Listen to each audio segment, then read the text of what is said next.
నీ పేరు? నా పేరు పాండరి రజనీప్రియ. ఇప్పుడు మున్సిపల్ ఎన్నికలు వస్తున్నాయి కదా, ఏ పార్టీ ఓటేద్దాం అనుకుంటున్నాం? టిఆర్ఎస్ పార్టీకి ఓటేద్దామని అనుకుంటున్నాం.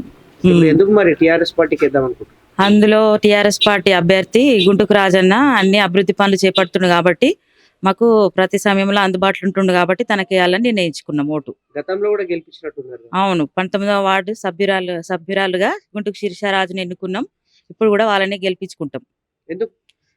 అతని వల్ల అభివృద్ధి పనులు జరుగుతున్నాయి. ఇక్కడ వినాయక నవరాత్రోత్సవాలు, బతుకమ్మ సంబరాలు, మళ్ళీ హోలీ, ఇలాంటి ఎన్నో కార్యక్రమాలు.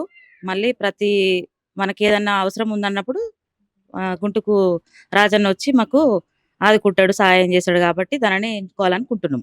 ఇప్పుడు రాష్ట్రంలో ఎవరు అభివృద్ధి చేసారు ఎక్కువ, రేవంత్ రెడ్డి కేసీఆర్? కేసీఆర్ నియోజకవర్గంలో మా గజ్వేల్ అన్ని విధాలుగా అభివృద్ధి చెందింది. రేవంత్ రెడ్డి వచ్చిన తర్వాత ₹1,00,000 ఇస్తాడు, తులం బంగారం ఇస్తాడు పెళ్లి. లేదు, ఎవరికి ఏమి రాలేదు. అన్ని హామీలు నెరవేర్చలేదు అతడు. ఇప్పుడు బస్సు ప్రయాణం ఎట్లుంది?